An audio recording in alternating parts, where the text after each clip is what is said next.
అదేరా నీ స్నేహితుడు డబ్బులు రెడీగా పెట్టుకొని ఇవ్వాలన్నాడా?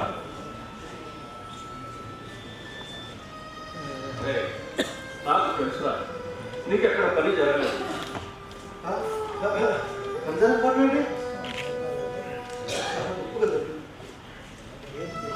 నేను ఏమోచించిపోయినా అది చాలా అద్భుతంగా జరిగింది.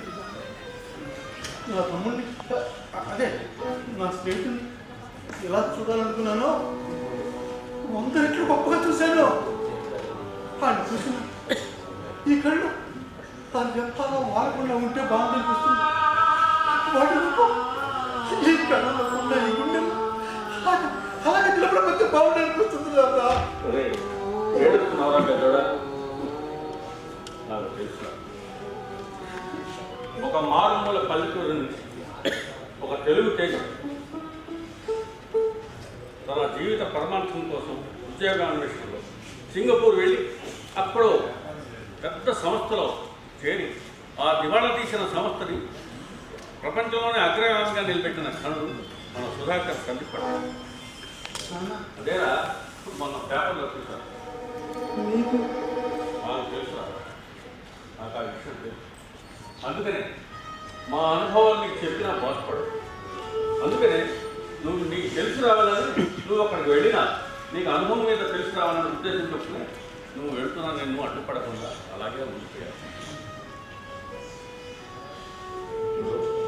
మీ ఇద్దరికి అక్కడ ఏం జరిగిందో నాకు అనవసరం, కానీ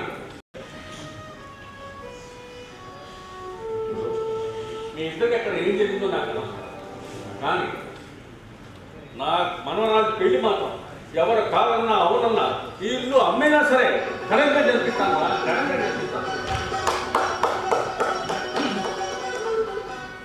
ఎంత గొప్ప త్యాగశీలో 30 ఏళ్ళు కన్నబిడ్డని మెడబెట్టి బయటికి గెంటేసి మనవరాల కోసం ఇల్లు అమ్మల్లా పెళ్లి చేస్తారంట.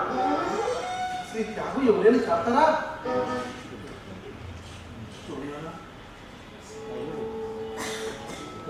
నువ్వు వేసిన బాధ్యతలు ఎవరు గెలిచారో ఎవరు ఓడారు, ఏది మంచో ఏది తప్పు అవన్నీ పక్కన పెడితే డబ్బులు విసిరిలో మనందరూ మాట అనుకునే ముందు మనందరం మనుషులమని, మనం సృష్టించుకున్నది డబ్బు అని, జీవితం కాదు అని తెలుసుకున్నారు. తెలుసుకునేసరికి ఆలస్యం అయిపోయింది. తెలుసుకుని వచ్చేసాడు.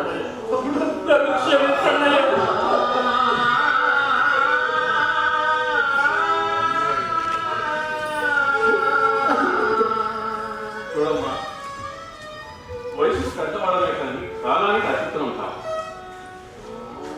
మీ మీద మా పెద్దరికంతో పెత్తనం చేయాలని మిమ్మల్ని క్రమశిక్షణలో పెంచాలని ఏదో మీ మీద ఆలోచన పెట్టు ఉంటానే కానీ అవి మీకు శిక్షగా మారుతాయని, అవి కొంతకాలానికి అవే మాకు శిక్షగా మారుతాయని చాలా ఆలోచన. చూడమ్మా, ఆనాడు నా నోటితో నీ భర్తను తీసుకొని పెళ్లి కొమ్మన్నా ఈ నోటితోనే నువ్వు కూడా ఇంట్లో సాధారణంగా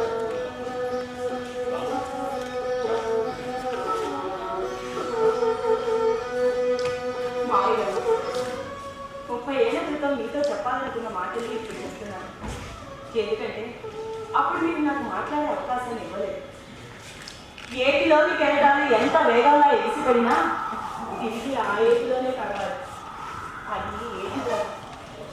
అలాగే సముద్ర కెరటాలు ఎంతగా ఎగిసిపడినా తిరిగి ఆ సముద్రంలోనే కలవాలి. అది కడలి ధర్మం కాదని వాటి పరిధులు దాటి ముందుకు వెళ్తే ఉప్పెళ్ళు అవుతాయి. చీమకొట్టికి పెను ముప్పెళ్ళు అవుతాయి. ఉమ్మడి కుటుంబంలో ఎన్ని సమస్యలు వచ్చినా ఎన్ని కలతలు వచ్చినా అవి ఉమ్మడి కుటుంబంలోనే పరిష్కరించుకోవాలి. అందుకు అందరూ సహకరిస్తారు. ఇదే మన భారతీయ ఉమ్మడి కుటుంబ ధర్మం. అదే మన దేశ ఐక్యత విజయరాజు.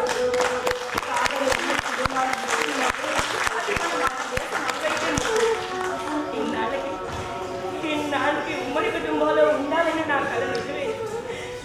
మమ్మల్ని ఆశీర్వదించారు.